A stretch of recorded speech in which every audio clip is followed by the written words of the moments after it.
Great. Well, thank you everyone for joining us here today. My name is Amy Gobel, co-founder of the Alliance for Responsible Capitalism. I see my co-founder Russ Forthuber is on the call as well. We are a nonprofit dedicated to bringing education about corporate political responsibility into the business classroom. And this is a perfect opportunity to do just that. We're going to have a fireside chat today with Chris Adamo. I'm really glad to have you here, Chris. So couple words of introduction, trying to keep the background brief because he has a lot of background relevant to this audience, net impact and food, bev, and ag club at University of Michigan Ross Business School. So Chris Adamo is Danone's head of global sustainability, impact, and B Corp, with 2 decades of experience in agriculture and policy from the perspectives of government, nonprofits, and business. In undergrad, he dual majored in economics and environmental studies just down the road from the folks on Ann Arbor right now at Kalamazoo College. And as a fun fact, he wrote his senior theses on mapping the watershed of the Kalamazoo River and on Yvon Chouinard of Patagonia. Throughout his career, Chris has continued this dual focus on environmental impact and responsible business. After completing law school, he served in roles of increasing scope in both Congress and the White House across the younger Bush and Obama administrations. But some highlights for our Michigan audience. He advised Michigan Senator Debbie Stabenow on issues related to agriculture, energy, and the environment, including 2 farm bills, implementing early climate change legislation for agriculture, and supporting Michigan's agricultural transformation from being primarily a corn state to the state with the most diverse agriculture after California. And he worked as the chief of staff for the White House Council on Environmental Quality, where he served as the council's representative during the federal response to the Flint water crisis, the lead crisis in Flint. After the Obama administration, Chris worked as the senior fellow for conservation innovation for the National Wildlife Foundation, and then for the last 6 years in senior leadership at Danone in governmental affairs and regenerative agricultural policy, and just in the last month, stepping into his new role, responsible for global sustainability and Danone's B Corp certification process. So quite an impressive background. Chris, thanks for your time. Welcome. And maybe just as a warm-up question, let's ground ourselves in the terminology. What is regenerative agriculture and why is it important to business? Thanks, Amy, and good to see and hear everybody, and appreciate being a part of this conversation. Hopefully we can have some fun today talking about wherever topics people want to take it, but great one to kick it off. Regenerative agriculture is a relatively new term, I would say, in the policy lexicon and also just in corporate sustainability strategy. When I came to Danone about 6 years ago, it was kind of just taking off. That was 2018. There are many terms out there to talk about sustainability in agriculture. I mean, just sustainable agriculture itself is a very simple, well-used term. So you will find different words being used by different participants in the value chain, and certainly farmers, first and foremost, are going to use different words, and that's probably the most important thing: is what words make sense for farmers when you're thinking about these kinds of strategies. But I think the general gist is really it's a mindset change from, say, sustainability agriculture, at least for us in the corporate world, where sustainability agriculture is more about minimizing harm, which is important. But regenerative agriculture is both minimizing harm, but also restoring and improving the overall conditions of the land and the natural resources that farmers and companies like us work with. So it's a restorative state of mind. It is also a very holistic framework. Agriculture, for example, in Michigan, I was very lucky to get to meet and work with a lot of different agricultural systems in Michigan and other parts of the country in my previous parts of my career. And, if you go even within the Corn Belt, you can go to one corn soy rotation to another corn soy rotation. And if the soil is different, you may see some different techniques being used across those farm systems, let alone if you go to a very diverse farm system, say in West Michigan, where there's different fruits and vegetables being grown. Regenerative agriculture is a way to not prescribe specific practices, but it's a way to look at a holistic system and then ask the questions: what are the different options for a farmer? So it is a kind of a holistic mindset as well as a restorative mindset. I like to use the word framework because, again, I'll be repetitive in this sense. When companies like us, Danone, go and engage our farm base, and for us, it's many dairy farmers. There's fruit farmers that we work with. Soy farmers we work with, there's a number of different commodities. Dairy is the biggest, which includes a number of diverse crops that feed the cows. These farms are super diverse, even within Michigan, which dairy, by the way, is the #1 commodity by value in Michigan. It's actually one of the fastest growing commodities in Michigan over the last 10 years, if not 15 years. And so you'll see a lot of diversity, and it's important not to be prescriptive with farms. Number one, culturally and socially, you will turn away many farms and that by with that kind of mindset. But also, you just from a realistic, practical standpoint, you really have to be thoughtful about what are all the different pieces that might be possible. I'm happy to get into more specifics about that. I know I'm being very broad, but again, I think it's just important to know that regenerative agriculture is just a broad framework, thinking about the soil first and foremost. We're thinking about animal health, secondly, especially with livestock systems like dairy. And then third, we're thinking about what's the social welfare or economic welfare of the farmers, the people running the system. So those are your three basic components that you'll see in most definitions or most corporate or even NGO frameworks. But then we can get much more specific. Obviously, on the crop side, we can get into all different sorts of practices. We have a great scorecard on our global website if you really want to geek out and get into the specifics of what we measure as a part of regenerative ag. It gets into many, many different layers of specific practices. So with all that complexity, right, you have needing to implement solutions at a massive scale that require different techniques adapted to different places and individual, farmer by farmer conversion.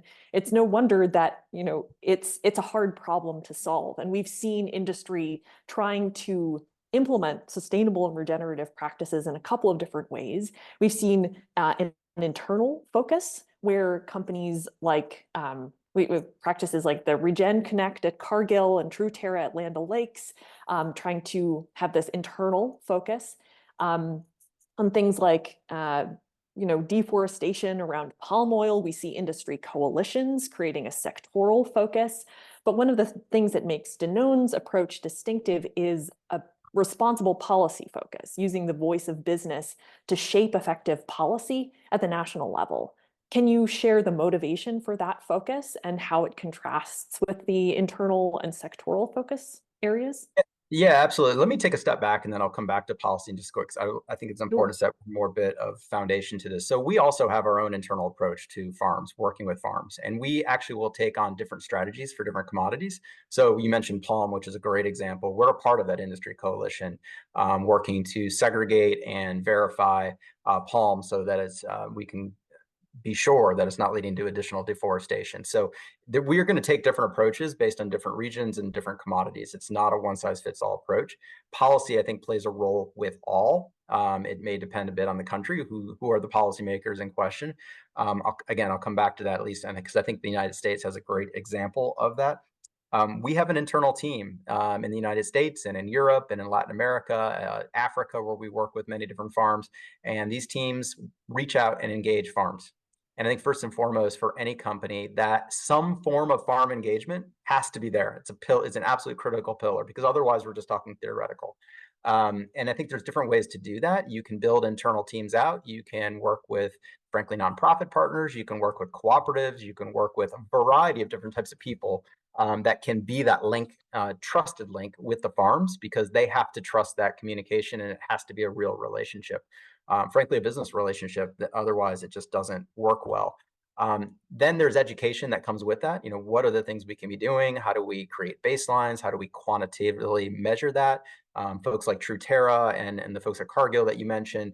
There's also external partners like Regrow or EcoScene. I could name a whole list of different players in this space, but they're all doing both those things. They're doing some degree of outreach to the farms on behalf of companies like us. And secondly, they're measuring data and measuring impact. There's also other services they provide too. So I'm simplifying a bit, but those are kind of the two big ones. Then with all of that, I think it's really, and I can certainly go deeper on the strategy of engagement with farms and how we finance things and how we push for that change and measure it over time. But I think a very strong umbrella or common thread, perhaps, to all those pillars and components is policy. And it will vary. Obviously, policy in the European Union looks a little different than the United States for your average farmer. So you have to know what that policy is, what's the history of it, how does it work for the person that it impacts, which in this case, we're talking about farms, not Danone, by the way. Most of these policies are not specified at a buyer like us or a processor like us. They're specified at the farm level. So we have to understand how that policy interacts and impacts the farmer. And then thinking about, well, what are ways that we can tweak it? And by the way, in the United States, we have this thing called a farm bill, which Senator Stabenow actually announced today. You can go on your fun links. The summary's out literally 2 hours ago, put out a new framework for a farm bill. This happens every 5 years in the United States. It's a really interesting, cool thing when you think, and there's good and bad in it. We can debate about the quality of the policy. By the way, there's literally hundreds, if not thousands, of policies in a farm bill. But it gives opportunities for all participants in our democracy, whether you're a company, a nonprofit, or an individual farmer, to weigh in with your Congress members and ask, well, what should be good agricultural food policy? And so Danone, I would say, going back to my career in 2008, which was my first farm bill, 2014 was one that I led the negotiations on. Food companies, by and large, were not major players in those debates, believe it or not. And something I'm happy to talk more about that, but 2018 was in that last farm bill, and then this farm bill here, we've seen more and more food companies like Danone, like General Mills, like PepsiCo, like Cargill engage more and more on various components of U.S. farm policy anyway, and I think it's happening a little bit in the EU as well. But asking the question, well, what additional tools, what additional policy levers can we put in place to support farmers and help them transition to more sustainable or regenerative agriculture practices? So it's been a really fun opportunity, A, to see that evolution, and B, also then take part in it firsthand, not just from the government side, but now with the company side. And it's just an opportunity for us, frankly. And we can help our company go faster and farther with farmers to provide better impact, greenhouse gas impact, water impact, for example. Um, and we also, it's not just policy that benefits Danone, it's policy that benefits the whole sector, and frankly, all different types of farms. So happy to go into more detail on that, but it's really thinking about it, what helps Danone and what helps the food sector that we're in.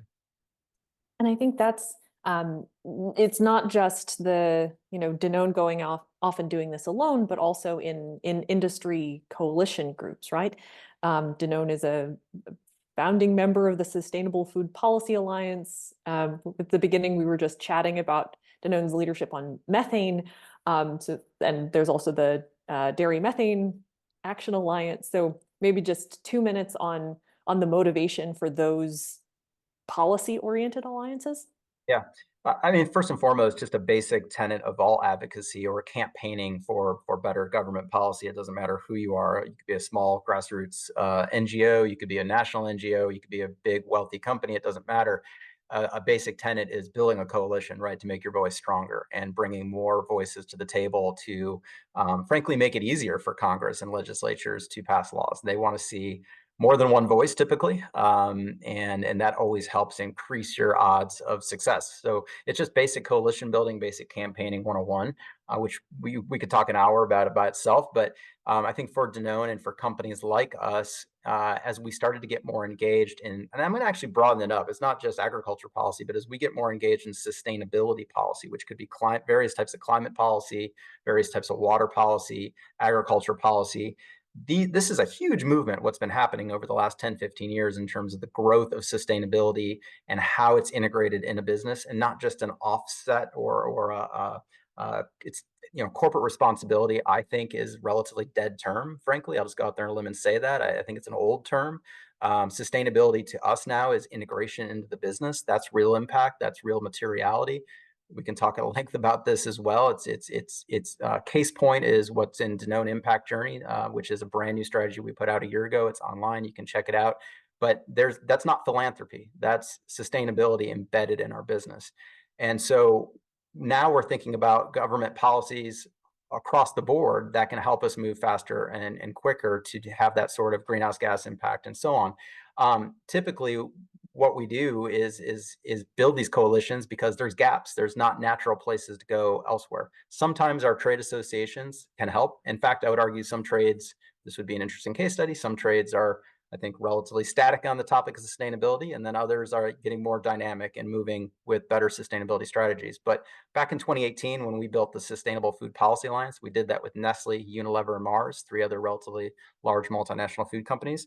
We saw a gap. There was not good advocacy opportunities or coalition building opportunities for companies like us.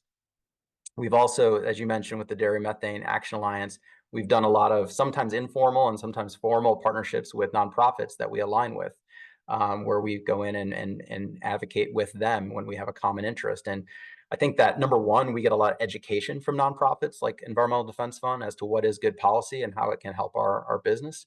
And frankly, it helps with the validation points. When you go in with a partner like that, it's not just Danone saying something and we're asking you to take our word for it, but we have really expert validators at the table with us, which is powerful.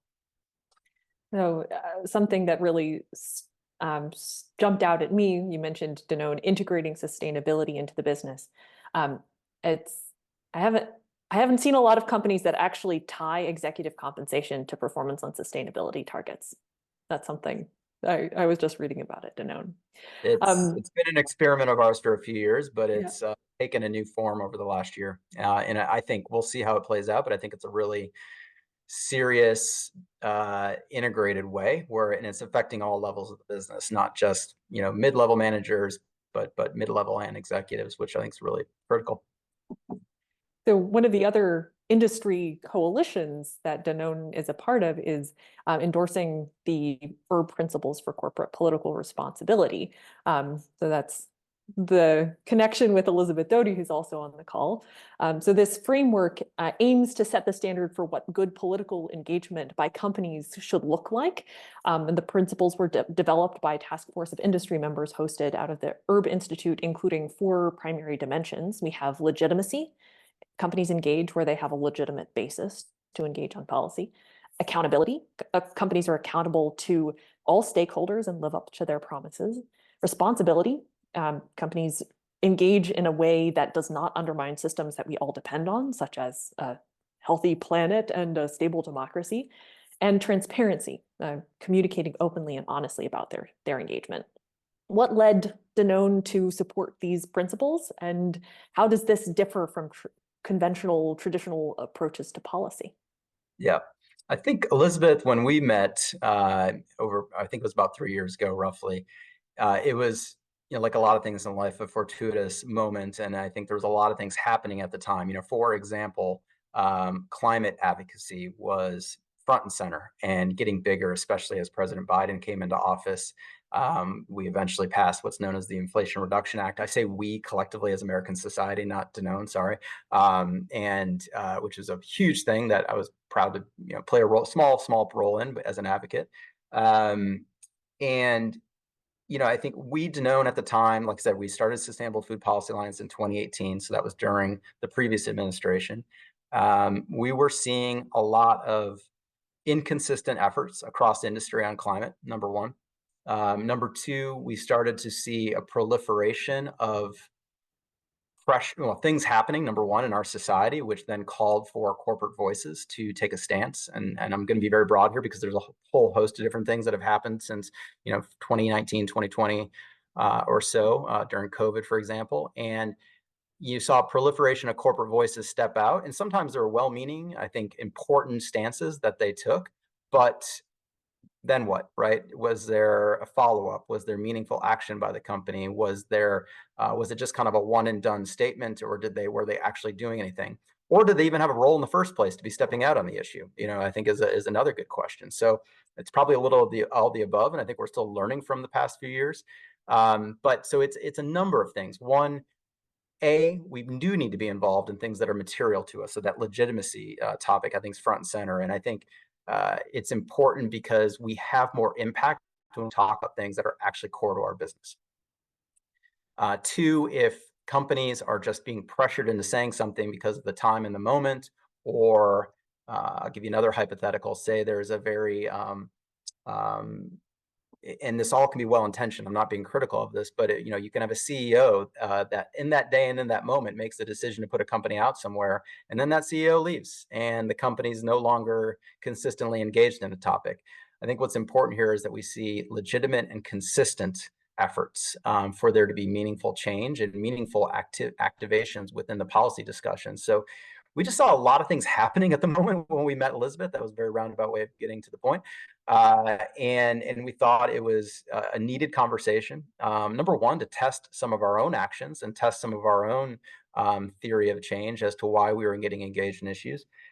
Secondly, I think it was also a validation moment for us. We were kind of learning and having these conversations with the group and kind of saying, you know what, we do this, we do this, we do this, but maybe we weren't as transparent as we needed to be, or maybe we weren't as consistent as we needed to be, or maybe the United States was doing it, but Europe or Asia within Danone wasn't, right? And that's still an issue. We're not a centralized company, actually, and I think this is a case study in itself. We're a very decentralized company in many ways. So we learn from different regions within the company. But I think overall, the framework that CRP provides gives us some consistent thinking to test ourselves from year to year. The other piece I'll throw out there, and I can't believe I haven't said this yet, half hour in, but we're on our way to being a fully certified B Corp by next year. And what that means, I would love to talk more about B Corp, but we think that CRP fits, number one, squarely in it as super consistent. We think it's a proof point and validation for the B Corp certification. As a multinational, we have to certify every legal entity. So the United States has to certify, every European country, the way we're structured, has to certify. It's a major task, and that's one of the things our team, my new team, that's their priority, is getting the whole company fully certified. We now have over 80% of our company certified throughout the world. I think over nearly 70% of our employees are in a fully certified B Corp, and so transparency is one of the key pillars to being a B Corp. It's not perfection. It's not that we're great on everything. It's that we do enough across our key pillars of sustainability, of health, how we treat our workforce. I mean, these are some of the key broad topics that B Corp certifies, and how we act with political systems. Number one is consistent with B Corp certification. And number two, I would even argue that it should be more a part of the B Corp certification moving forward. We do start to get points, because it's a point system, for advocating for things like climate change or regenerative agriculture. I think there's an opportunity for there to even be more integration, frankly. And there's a new standard being developed right now. So that's one of the reasons I'm saying that. So you've already mentioned some of the benefits of this approach of policy engagement to the company by making it easier to establish this transparency and help progress the B Corp certification process in Danone's overall policy objectives, that you're able to have this responsible approach and bring other players along. But it starts to get kind of abstract for maybe customers and employees. How do you see those benefits coming across, and how do you communicate the importance of that to the broader stakeholder groups? Really good question, and not an easy thing to do. And that's part of my job. We have a communications team, we have investor relations teams, we have marketers. It's all of our jobs to be thinking about our different key audiences and how we translate, how we integrate, how we find value, frankly. And I think that's the key phrase, is how do we find value? Because it's not always a specific ROI. But how do we translate this into the good that goes to our retailer customers? How do we translate this to our investors? How do I talk to advocates about it when they question our sustainability report? So many audiences involved in this, and every audience, I think, deserves its own strategical consideration, number one, and involvement when we make these decisions that are outlined in our sustainability agenda or just core business, frankly. And then we just announced our 2023 sustainability results last week. It's up on our website. It's called the Integrated. It's an acronym that I'm not familiar with. Sorry, it's a new acronym. AIAR. It's our sustainability report for 2024, looking at 2023 results, and it's a bit new to us because it reflects the first results last year based on our new sustainability strategy, the Danone impact journey that I mentioned. So for example, for the first time ever, there's methane, GHG methane accounting in that report on our livestock systems that we buy milk from. That was a part of some of our efforts to work with Environmental Defense Fund. take a look at it, send me questions, send me critiques. It's a work in progress. It's new to my current job. It's something that I'm still digesting, frankly, how we communicate all that. It's not the kind of document that a consumer, number one, is going to look at. One of the 1%, might be interested to look at that QR code or something and go to it, but it's not. It's designed, I think, for our employees. Number one, our internal communications. How are we doing? How can we judge each other? How can we work better? And what are the gaps we need to assess? It certainly is a document for our investors. It's a document for our regulators as well. We're a publicly listed company in France. European Union, if you haven't followed, is number one. They already have reporting disclosure obligations that are quite different than the US as a publicly listed company. But then we have new regulations for sustainability and society coming on board at the end of this year. So next year, you're going to see massive new disclosures from companies, not just European based, by the way. If you do business you could be a US company doing business in Europe, and you're going to be disclosing. And this has a lot of people doing a lot of work right now. Reporting teams are growing. Accounting firms are doing pretty good business right now, probably helping us out do this kind of reporting. And you're going to start to see a lot of new information. And our job, and we're not going to do this well. Right? I'm going to be very critical of us as an industry overall. Like it's confusing. These documents are not written for everybody. So how do you then decipher these documents? How do you then put them into practice on a weekly, monthly basis? It's a challenge, is all I'm going to say. So I think we have to be very thoughtful and creative, frankly, about how we start to build narratives for different audiences. So staying on the theme of challenges, we see, you have brought other companies into coalitions like the Sustainable Food Policy Alliance, and yet the overall adoption of corporate political responsibility, it's not as widespread as we would like it to be. So what do you see as the challenges that companies face when adopting a more responsible approach to policy, and what did Danone do to overcome those challenges? Amy, I'm so sorry. My dog decided to interrupt and take Oh. up your time there. I was trying not to be theatrical and yell at him. I'm sorry. Could you repeat the question? I'm so sorry. No worries. We have, you listed the other members of the Sustainable Food Policy Alliance, Mars, Nestle, Unilever, right? They're also engaging in ways, in proactive ways around agricultural policy. So we have examples in the industry of responsible policy engagement, and yet we see companies with misalignments between what they're committing to and what how they're actually showing up in the policy influence space. So what are the challenges that you see other companies facing in adopting responsible policy engagement? And what did Danone do to create more alignment and adopt and embrace the CPR framework? Yeah. So let's take a couple steps back and then try and get to. So I think just a quick history, and I'm sure there's a much better academic explanation of this than I'm going to give, but I'll give a quick snapshot of what I see.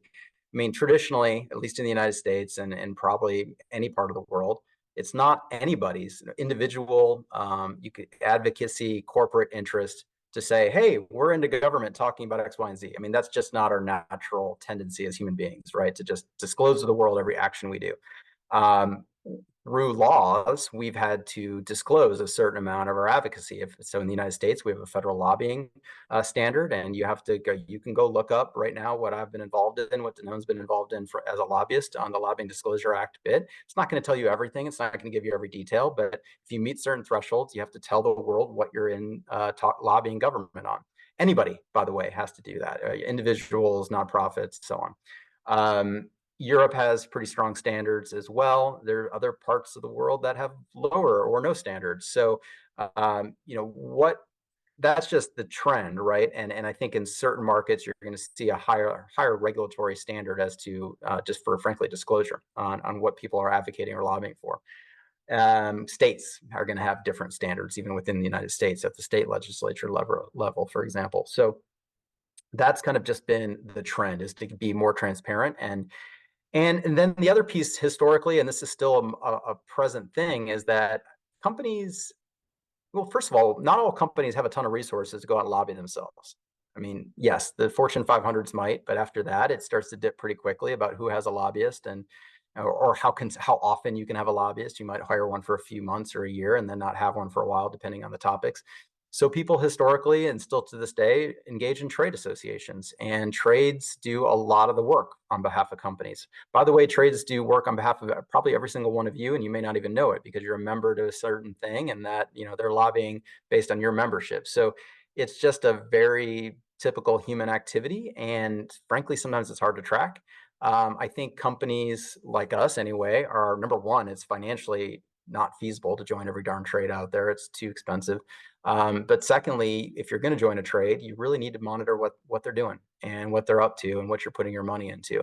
Um, this is changing. I don't think it's not the same for all companies. I think we try and number one, understand where our voice and where our dollars are being used. And it's so I think that is a key tenet, right? It's not just what we do, but it's what our partners that we invest in do. And that's a huge piece. I think sometimes, certainly, there could be, you can say one thing here, Amy, and this is what you're getting to. Company X says a wonderful thing about climate change and climate policy when the microphone's put to them, and then they let their trades go and do things the exact opposite. So that's been the case in point example of the problem and the challenge. So with corporate political responsibility frameworks, I think it puts a bit more onus on us to monitor, number one, what it is we're involved in, and to engage more directly and transparently with our trades. And by the way, it's not all trades. I mean, I can start a 501c6 tomorrow and raise a bunch of money and have that entity go lobby on something. So there's a lot of tricky and interesting creative ways you can advocate.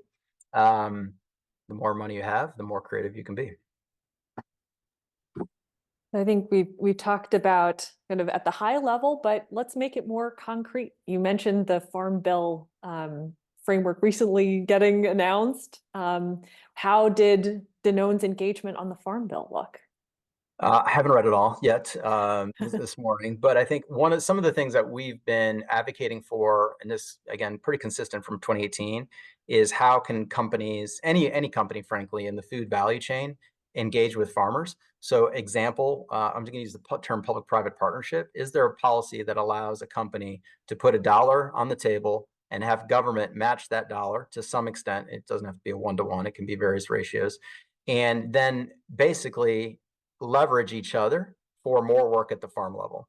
That's what we've been seeking. And this policy, frankly, was something I helped put into law in 2014. And so there's been a lot of players building this out over the last decade. And we're hoping that we can see some improvements on this. It was a part of the Inflation Reduction Act, which was really exciting.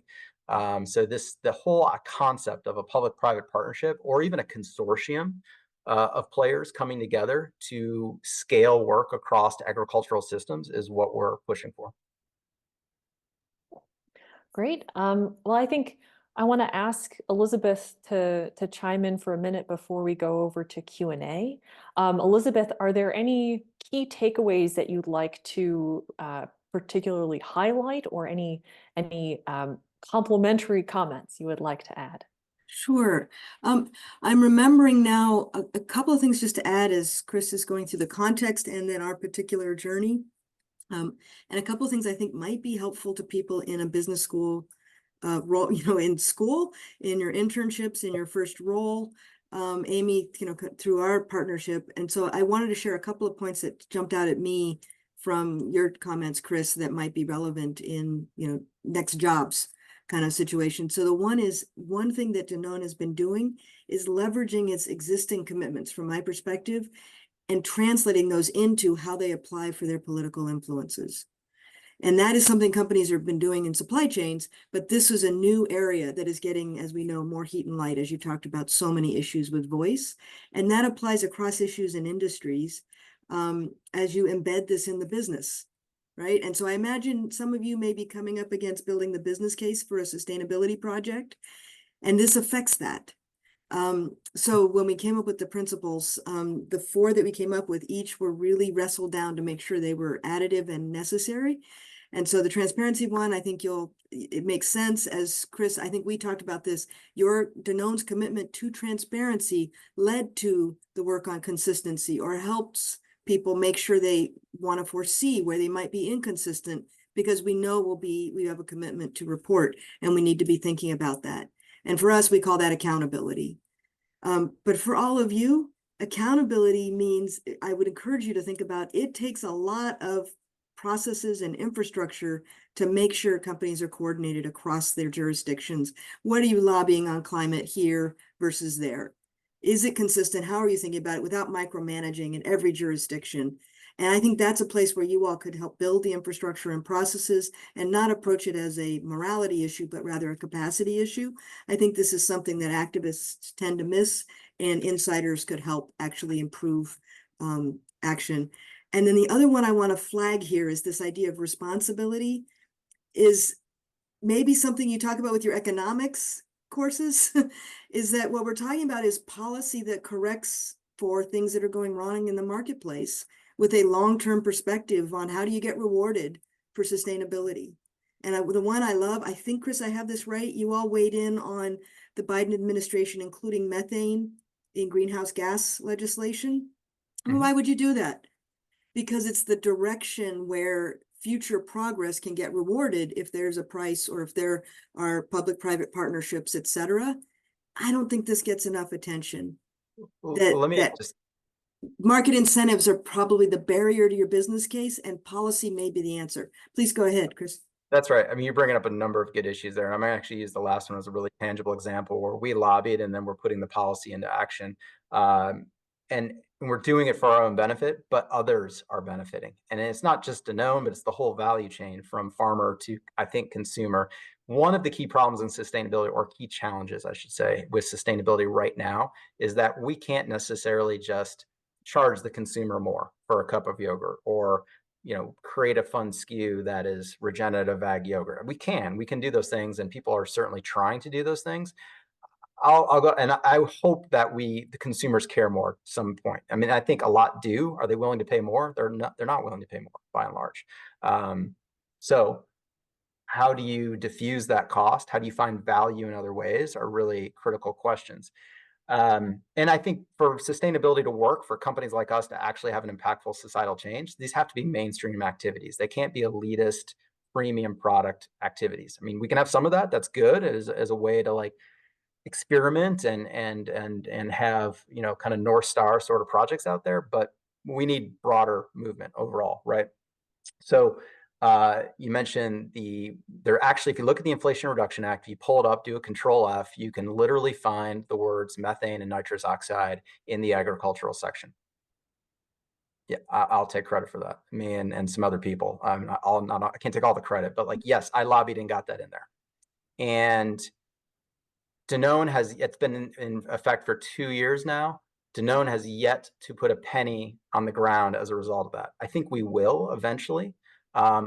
If you look last fall under the USDA partnership website, RCPP is the acronym, this is rough memory, there's probably 5 or 6 dairy consortium applications that were awarded over $100 million as a result of that language.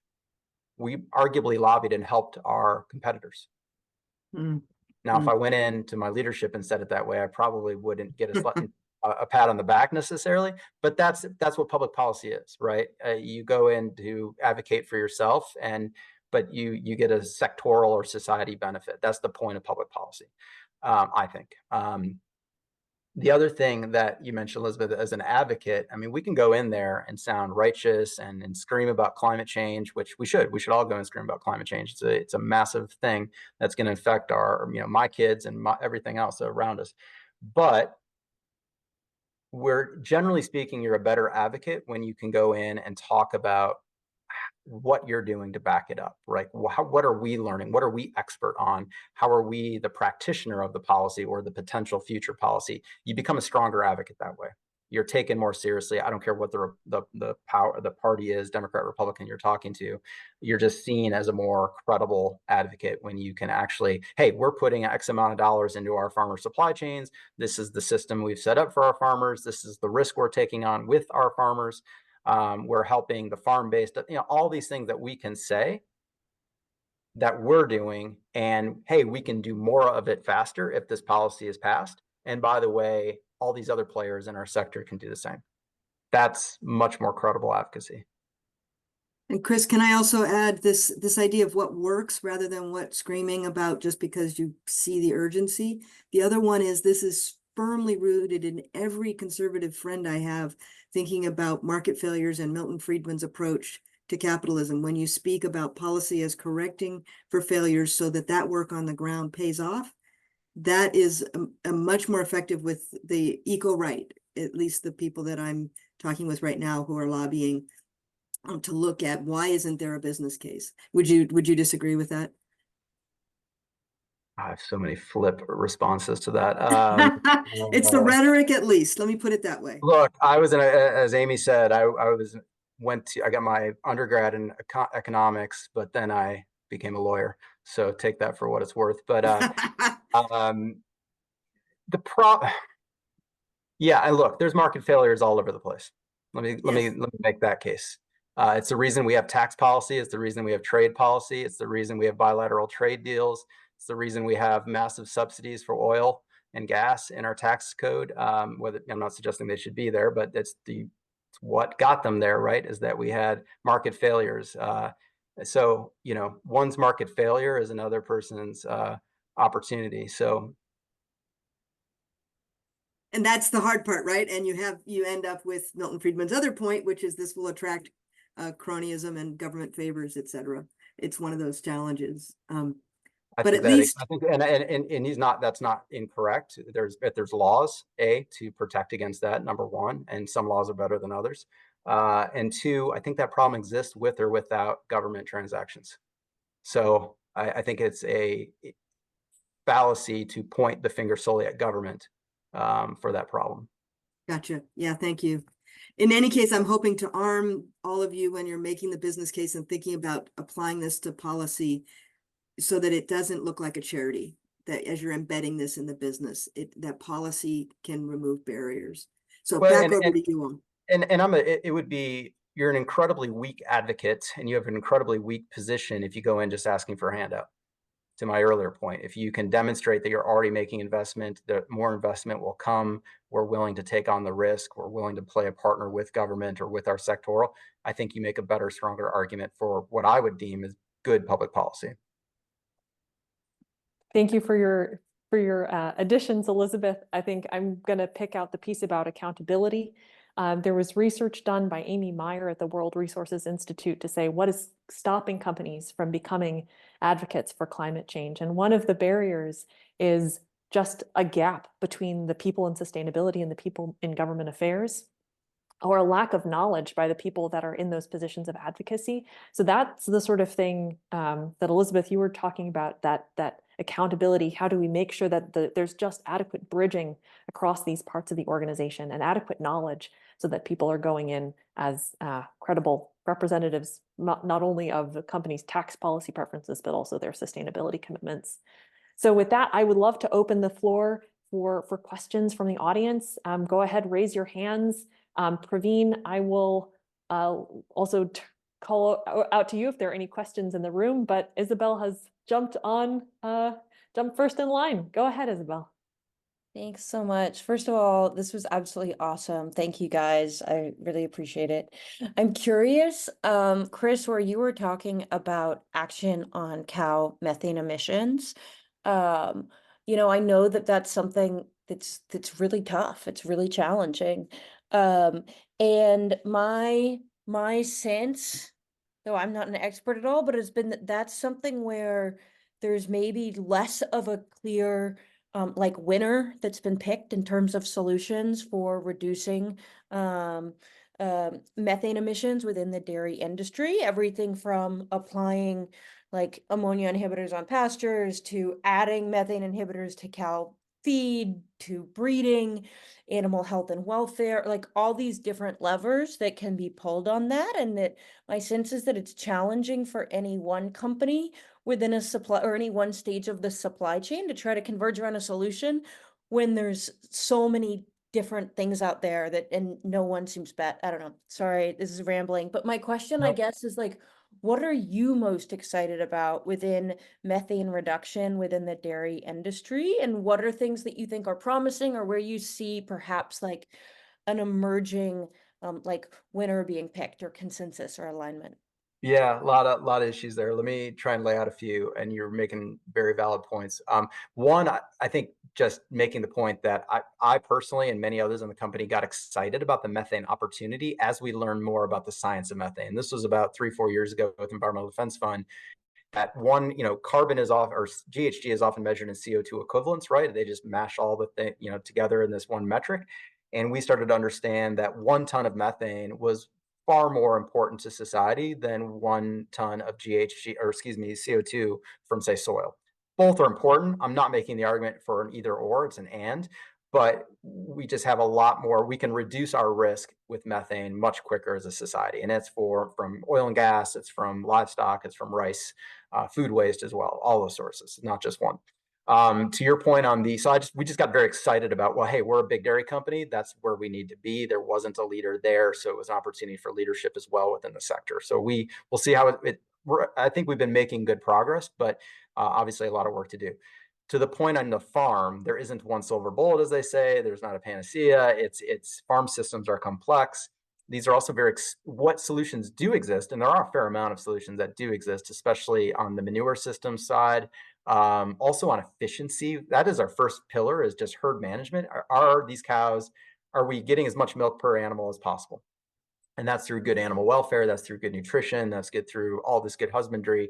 We're looking at smallholders in North Africa that are, these farms have 5-10 cows, and we think we can increase their efficiency per animal up to 30, 40, even 50% in some cases. That's a massive opportunity. And that all the technology exists for that. That's just a question of how do we do the outreach to those smallholders? How do we get the capital there to those smallholders? And that's I'm actually very excited to be getting more involved in that. But then like with more, well, you take the United States, which, by the way, we have tiny farms in the US, we have big farms in the US, same as Europe, and there's tons of manure solutions that can reduce methane 10, 20, 30, 35%. They're expensive, real expensive.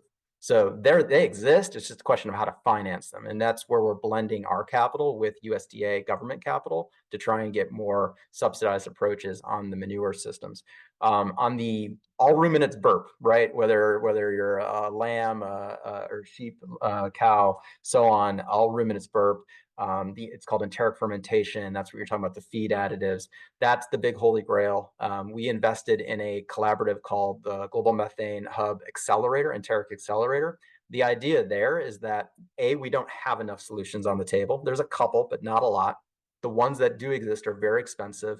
And 3, it's very inefficient and probably ineffective for one company to try and vet all these new, because there's a ton in the innovation pipeline. We get young companies coming to us almost weekly saying, hey, check this out, check that out. My first question is, what's your third-party data? What universities have you worked with? How many trials have you done? If you don't have third-party data that goes through a certain lactation cycle, it's really not valuable we're not the right people to be talking to. You need to be talking to a research consortium, which is why we've invested in the Global Methane Hub. So we're trying to get more of those R&D technologies out to commercial side. They're just not there yet. So that's kind of our gap filler or solution to get more to the commercial side. But I'm excited about, there's so many things out there. There's a company called Symbrosia that we're working with, and we're getting some trials. It's seaweed. It's a seaweed additive for the feed. We think there's potentially up to an 80-90% reduction opportunity, as well as a nutrition opportunity, which can make the ROI maybe work out. We'll see. We're not sure yet. But yeah, there's a lot more to do there. And it's just exciting to see all the innovation taking place right now. But yeah, it's a lot to sort through. And you have to do it for the farm, because if you throw all this at the farm, we have 28,000 dairy farms in the United States. We need to really narrow this down for them and then provide the financial pathways as well. Thank you so much. That's great. I see Suram, you're next. Hi, thank you, Amy. Thank you, Chris, for the session today. And I'm from food background. I work with Kellogg, Tyson, and Carlsberg. So I understand the kind of sustainability you're talking about. But I really have a good impression on Danone, because one of my boss started heading operations in India 10 years back.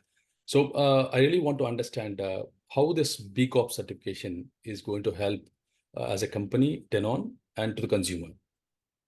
Great question, and one I get asked often, and I think my answer to this hopefully evolves over the next couple of years. I am a case study in B Corp value personally. It was part of my recruiting in 2017, 2018 when I joined Danone. They said, "Hey, we're about to become the largest certified B Corp in the world," and that was through the North American entity at the time. It wasn't the only reason I came to Danone, but it was certainly a helpful component. It made it attractive to me. Again, I was studying Yvon Chouinard in 1999, and Patagonia has been a leader in the B Corp world with others. It was, I think, from an HR recruitment standpoint, it's probably where B Corp almost stands out the most in some cases. I think it's also in this world of ESG and reporting. There's so many mixed government rules, number one, or varying degrees of government rules from one jurisdiction to the next. US is a case study in that. We have rules, we have a lack of rules, number one, and number two, what rules we do have. California might have some, but the federal government doesn't. Europe is now doing what they do. B Corp to me acts as an umbrella to all of this. It's not necessarily, it doesn't get as granular as some of these other sustainability indexes might, but it really gives a foundation for all the various ESG activities and is holistic. The third thing I'll say about it is that, and it's still more of an internal value. It's a cultural aspect. It's a point of pride. You ask most Danoners or even people that work with Danone, if people are proud to be a part of it. And hopefully next year, this will be a commemorative moment for us where we can say, hey, worldwide, we've gotten to this fully certified level. I'm excited not just to reach that, but then think, well, what's the post 2025 vision for Danone as a B Corp? What does that mean for us? I think you'd have to ask our investors. I don't know what they would say. I think our investor relations team, it's a foundation to everything we do in sustainability. So you look at all our reports, anything we put out, not everything necessarily is going to go into depth on what the B Corp standard is, but B Corp is a part of the narrative, is the foundation to the narrative in everything that we do. So it's, foundation or umbrella kind of encapsulating all the things we're doing. I think it's just a really, again, it kind of creates that thread through everything. It's really important. And at the end of the day, I think anything that companies do right now on sustainability or ESG, to the extent you can have a third-party accreditation or a third-party validation, however you want to call it, those are two different things, but they're similar. It's important because there's too much noise and there's too much trust me sort of actions out there. And I think it's important to be trusted, but you need to substantiate your trust, I think, through others. I want to briefly highlight that piece about the talent angle for the value of values in a company. That's why my organization, ARC, is focused on business schools. We believe our theory of change is that you, the people in this room, in this call, can influence companies to have more sustainable and responsible policy engagement because that matters to you. And if it matters to you, it matters to the companies that are trying to recruit you. So as a shameless plug, if you're interested in being part of that journey, I'd love to get in touch. I'll put our website in the chat. But I think we still have time for one last question. Sarah, I saw you had your hand up.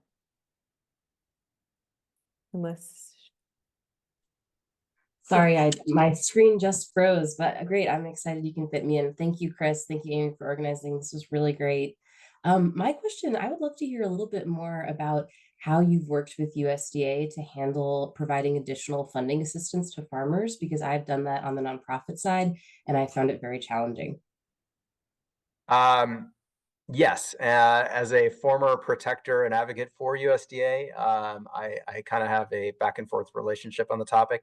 I think what you have to realize about USDA, and this is true with every government agency, frankly, and probably not unique to the United States either, every agency, just like companies, just like nonprofits, they all have their own culture. They all have their own way of working, and they differ. The other thing with USDA is even though it's a federal agency, it's a massive workforce. I think it's second only to Department of Defense in terms of workforce numbers. So it's a large amount of people spread out across mostly rural America. And it's very, very decentralized. So if I go talk, Natural Resource Conservation Service is who spends most of the conservation money for farmers in USDA. there are state by state differences. They have the same rules, they have the same policy book, they have the same law giving them the money, but they will have different political pressures, they will have different motivations from state to state to a certain extent. So you'll get a varying degree, you'll have different responses from different people on the same topic. Take cover crops, for example, which is a basic practice in regenerative ag, right? You'll have some that will be very, bullish on it, and others less so. And I see it across the board on all sorts of practices. So it's hard. So you have to spend some time, you have to get to know their language, you have to kind of, and I think being present and engaged with them consistently helps. They're actually encouraging that now. So for example, when you apply for a public-private partnership through what's called RCPP, they now have a formal policy. I think it's a formal policy now, or it's guidance, I guess would be a better word. But they're asking applicants to come in and talk to them before they apply. Sounds really basic, but for them, that was a big step, because they just want to see people and understand their motives before they see the paper.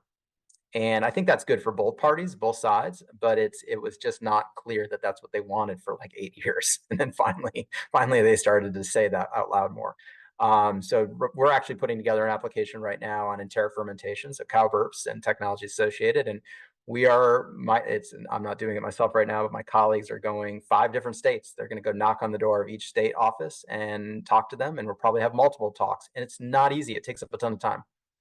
Happy to talk to you more on the side about this, but yes, but on the other hand, there's wonderful people that have a ton of expertise. And I think the system itself is something to celebrate. Not many countries have this sort of system that supports agriculture in this way. It's not perfect, but it's more good than not. And I think there's a lot of opportunity to work creatively with them. It just takes a little persistence and sometimes to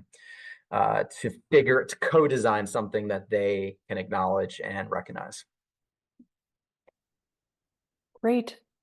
We've already kept Chris a couple minutes over. Chris, thank you so much for your time and sharing your insights today. Elizabeth, thanks for joining the call as well. Big shout out to Praveen in the room for setting this whole event up. And thanks, of course, to the Net Impact Food, Bev, and Ag Clubs and the Erb Institute for hosting this event today.